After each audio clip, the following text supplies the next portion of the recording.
अंदर जहां पर 80 भिखारी पकड़े गए। और वीडियो आप मुलाहिजा कर सकते हैं, स्क्रीन पे चल रही है इस वक्त। जिस तरह से भिखारियों को जो है वो टारगेट किया जा रहा है, पकड़ा जा रहा है, उन्हें अरेस्ट किया जा रहा है वहां की पुलिस की जानिब से।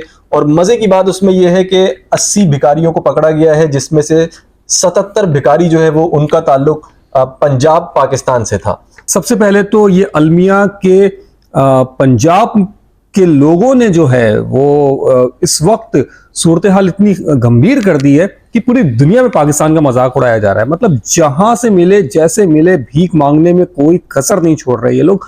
और भीख इस तरह से मांगी जा रही है कि पूरी पूरी फैमिलीज जो है वो सऊदी अरब चली जाती हैं, उम्रा सीजन शुरू हो जाता है, पूरी पूरी फैमिलीज मलेशिया में पकड़ी जा रही है, पूरी पूरी फैमिलीज सिंगापुर से बरामद हो रही हैं, पूरी पूरी फैमिलीज जो है वो दुबई के अंदर जो है शारजा के अंदर भीख मांग रही हैं। दो खानदान के अफराद जो है वो रईसुल खैमा के अंदर काम कर रहे हैं और फैमिली के 3 मेंबर जो हैं वो उनमें से 2 दुबई की सड़कों पे भीख मांग रहे हैं, एक शारजा में भीख मांग रहे हैं। तो हद कर दी है, पाकिस्तान को कहीं का नहीं छोड़ा, पाकिस्तानियों की इज्जत को नीलाम किया जा रहा है। और इन सारे सिनेरियो के अंदर दूसरी तरफ मसला पंजाब को लेके इसलिए भी आ रहा है, ये कोई कौमियत या लसानियत की बात नहीं है कि पूरी दुनिया की निगाहें इस वक्त पंजाब पर इसलिए हैं क्योंकि पंजाब के ही वो पर्टिकुलर इलाके हैं, मियां चन्नू, फैसलाबाद, विहाड़ी, सरगोदा, जो बाकायदा ऑनलाइन कारोबार के हवाले से बैन कर दिए गए हैं, ब्लैक लिस्ट कर दिए गए हैं, क्योंकि अमेजॉन से लेके ईबे तक और ईबे से लेके मुख्तलिफ छोटे प्लेटफॉर्म्स तक इतने ज्यादा ऑनलाइन फ्रॉड किए हैं इन इलाकों ने कि पाकिस्तानी पंजाब को लेके गोरे कानों को हाथ लगा रहे हैं और मुकम्मल तौर पे फ्रॉड तस्वुर किया जा रहा है। और मैं चाहूंगा कि इस वीडियो के हवाले से, जो वीडियो इस वक्त आपने ऑन एयर किया, दोबारा आप इसको ऑन एयर कर रहे हो, जरा बताइए कि ये हो क्या रहा है। और आप इसमें गेटअप देखिए कि जो खवातीन हैं वो उसी लिबास के अंदर हैं जो एक मशरकी लिबास हमारे यहाँ गाँव देहात में इस्तेमाल होता है। इनके साथ छोटे छोटे बच्चे, इनका लाइफ स्टाइल देखिए, इनके कमरे देखिए, इनके कमरों में सूखते हुए कपड़े देखिए।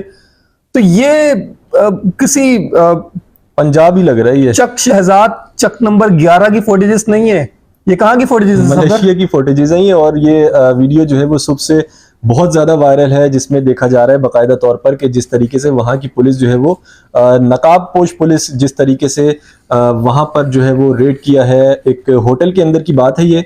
और यहाँ से बड़ी तादाद में जो है वो भिखारियों को पकड़ा गया है जो पेशावर भिखारी थे, और 80 उनकी तादाद बताई जाती है, जिसमें से 77 भिखारियों का ताल्लुक जो है वो पाकिस्तान से है, पाकिस्तान के सूबे पंजाब से है। और वही ओवैस भाई वाली बात करूंगा कि देखें ये इसमें कोई लासानियत वाली बात नहीं है या कोई ऐसी बात नहीं है कि पंजाब को टारगेट किया जा रहा है। पंजाब से बहुत बड़े बड़े नाम भी निकले हैं और पंजाब में हमारे ऐसे लोग भी, ऐसे बाइज्जत लोग भी इस वक्त मौजूद हैं जो पूरी दुनिया के अंदर पाकिस्तान का नाम रोशन कर रहे हैं, और बड़े बड़े नाम ऐसे मौजूद हैं। लेकिन अफसोस होता है इन लोगों पर जो एक कारोबारी तरीके से जिन्होंने एक मांगना जो है वो अपना कारोबार बना लिया है। और अगर कहीं ना कहीं बात की जाए तो इसका ताल्लुक जो है वो ऐसे भी इस चीज को देखा जा सकता है कि पाकिस्तान में इतनी ज्यादा महरूमियां हो चुकी हैं, इतना ज्यादा जो है वो इतनी महंगाई की शरह इतनी बुलंद तरीन सतह पे पहुंच चुकी है कि लोग जो है वो उनके पास खाने पीने को नहीं है, खाने के लाले लोगों को पड़ चुके हैं। तो जाहिर है वो फिर उन्होंने यही काम करना है जब किसी तरीके से गवर्नमेंट सपोर्ट नहीं करेगी। मुझे ये बता रहे हैं कि ये कोई बहुत अच्छा बिजनेस आइडिया है। अगर खाने के इतने ही लाले पड़े हैं सफदर पंजाब वालों को, मतलब जिनके पास सब कुछ है ऑलरेडी, जमीनें उनकी, नहरें उनकी, और क्या कहूं मैं, जिनके पास सब कुछ है उनको खाने के इतने लाले पड़े हैं कि वो पूरी फैमिली के 8-9 अफराद को 15-20-25 लाख रुपए की इन्वेस्टमेंट करके भीख मांगने जा रहा है सऊदी अरब। यार मतलब सफदर, पूरी दुनिया में जो है वीजे बंद कर दिए गए हैं, दुबई का वीजा नहीं लग रहा, फैमिलीज के वीजे बंद कर दिए गए हैं, लेकिन फिर इंडिविजुअल वीजे नहीं मिल रहे हैं। मतलब आप बोल रहे हैं कि ये खाने के लाले पड़ गए यार सफदर। लेकिन ओवैस भाई कहीं ना कहीं जो है ये बात ही होती है कि किसको मांगना जो है वो अच्छा लगता है। और यार ये अच्छा ही लग रहा है ना सफदर।